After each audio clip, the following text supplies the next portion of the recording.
सो आज मैं लेके आया हूँ बॉल बेयरिंग। ओके, सो मेरे हाथ में है 6310C3 बॉल बेयरिंग।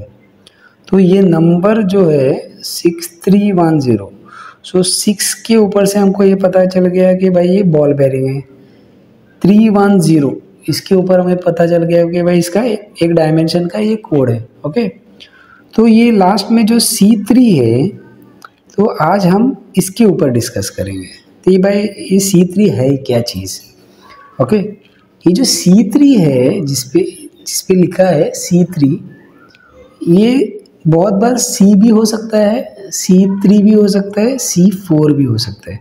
ओके, तो बहुत सारे नए इंजीनियर्स हैं, उनको ये पता नहीं है कि C3, C और C4 में डिफरेंस क्या है।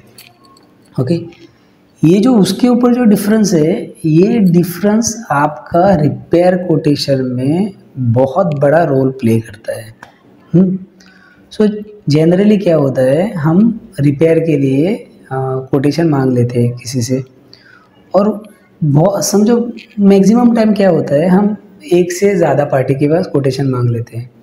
बहुत बार ऐसा हो जाता है कि बेयरिंग का जो नंबर है वो सेम है तीनों का, बेयरिंग का कंपनी भी सेम है, लेकिन बहुत बार प्राइस डिफरेंस हो जाता है। सो ये प्राइस डिफरेंस का रीज़न क्या है? सो बहुत बार ये प्राइस डिफरेंस का रीज़न है ये पर्टिकुलर C3। ओके, बेयरिंग का कैटेगरीज और बेयरिंग का टाइप ये दो अलग चीज़ें हैं। ओके, टाइप मतलब बेयरिंग में ball bearing, roller bearing, taper bearing, ये सब आपको बेयरिंग के टाइप में आ जाएंगी। ये आपके जो आपका लोड है उस हिसाब से आप सिलेक्ट करते हो। ओके, लेकिन उसमें भी बहुत सारे कैटेगरीज रहते हैं। तो इस वीडियो के एग्जांपल में समझो 6205 ये हमारा एग्जांपल के लिए ये हमारा बेयरिंग है। ओके, तो 6205 बेयरिंग में भी 3 कैटेगरी आएंगे। उसमें आपका C3 और C4 कैटेगरी। इसमें क्या है, ये तीनों में प्राइस डिफरेंस का स्ट्रक्चर कुछ इस तरह से है। ओके, सो 6205 अगर हम एग्जांपल पकड़ ले, तो जो C कैटेगरी है, ओके, वो सबसे चीपेस्ट रहेगी। ओके, सेकेंड मोस्ट एक्सपेंसिव रहेगा आपका C3 बेयरिंग, और सबसे ज़्यादा एक्सपेंसिव रहेगा आपका C4 बेयरिंग। ओके, सो ये प्राइस डिफरेंस क्यों है ये समझ लेते हैं पहला। सो जनरली क्या होता है, हमारा जो बेयरिंग का स्ट्रक्चर है उसमें 3 कंपोनेंट रहते हैं, आपका इनर रेस, आपका आउटर रेस और आपका बॉल। सो बॉल क्या है, बॉल केज कहते हैं उसको। तो क्या होता है, एक स्टैंडर्ड नंबर ऑफ बॉल्स रहेंगे, उसको एक केज की मदद से उसको होल्ड करके उसको हम इनर और आउटर रेस में के बीच में उसको सैंडविच करते हैं। ओके, सो क्या होता है, बॉल जो रहता है वो आपका इनर और आउटर रेस के कांटेक्ट में रहता है। जब भी उस पर लोड आएगा तो उसके जो बॉल है वो पूरा लोड ले लेगा, और वो इनर और आउटर रेस के ऊपर वो रब होके वो घूमेगा। ओके, सो क्या होता है, आपका इनर और आउटर रेस के बीच में जो बॉल सैंडविच है, उसकी कांटेक्ट पॉइंट जो रहेगा, उसका कांटेक्ट पॉइंट के पास भी उसको एक क्लियरेंस रहेगा, मतलब एक छोटा सा गैप रहेगा। ओके, ये गैप स्टैंडर्ड है हर कंपनी के लिए, हर ब्रांड के लिए ये स्टैंडर्ड है। ओके, तो ये जो गैप है यही पूरा खेल कर देता है।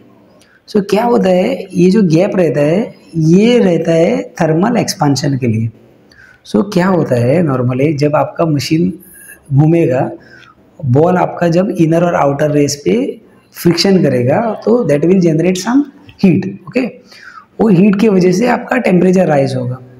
जो टेम्परेचर राइज है वो अल्टीमेटली बॉल्स में ट्रांसफ़र हो जाएगा। जैसे ही वो बॉल्स में ट्रांसफ़र होगा, वो एक्सपांड करना, मतलब जो बॉल है it will start expanding.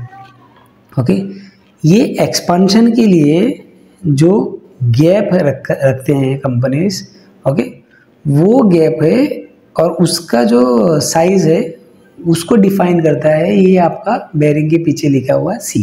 Okay, so C category, C3 और C4, ये तीनों में क्या होगा, जो गैप है वो अलग अलग रहेगा। ओके, सो ये अलग अलग क्यों रहता है उसके बारे में जानते हैं। सो क्या होता है आपका डिफरेंट एप्लीकेशन में different amount of heat generate होता है, और different amount of heat generation में क्या होता है आपका different gap for thermal expansion रहता है।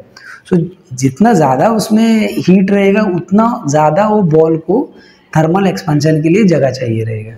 ओके, तो ये थर्मल एक्सपेंशन का जो पूरा खेल है उसको डिफाइन करता है हमारा कैटेगरी, जो C category, C3 category, C4 category. Okay, so for example अगर हमारा सी कैटेगरी का बेयरिंग है, उसका बॉल्स और इनर रेस और आउटर रेस पे समझो फॉर एग्जांपल गैप है वो 2 माइक्रोन से। एक्चुअली भी 2 माइक्रोन से नहीं रहेगा, कंपनी का स्टैंडर्ड कुछ अलग ही रहेगा, उनको पता रहेगा। ओके, सो समझो for example it is 2 microns. So C category में 2 माइक्रोन्स है, तो C3 जो है उसमें वो 3 रहेगा, मतलब C से ज़्यादा रहेगा, और जो C4 है उसमें C3 से ज़्यादा रहेगा। सो जैसे ये कैटेगरी C से लेके C और C4 में ये बढ़ते जाता है। सो उसका रीज़न क्या है कि जिस हिसाब से उस पर लोड गिरता है उस हिसाब से उसमें टेम्परेचर जनरेट होता है बेयरिंग के अंदर, और उस हिसाब से उसको जगह चाहिए रहता है for thermal expansion. So different categories of bearing के लिए different gaps for different values of thermal expansion. Okay, देखिए ये C3 और C4 आप नहीं डिफाइन करोगे। ओके, ये डिफाइन करेगा आपका डिज़ाइनर, जिसने जो मशीन डिज़ाइन किया है। He will design which category of bearing you should use. Okay, क्योंकि उसमें लगा हुआ आएगा कि भाई 6205 C3 या C4 जो भी है उसमें वो मशीन में लगा हुआ आएगा। तो बहुत बार क्या होता है हम प्राइस के चक्कर में उसको चेंज कर देते हैं। जैसे उसको आप चेंज करोगे तो ब्रेकडाउन स्टार्ट हो जाएंगे।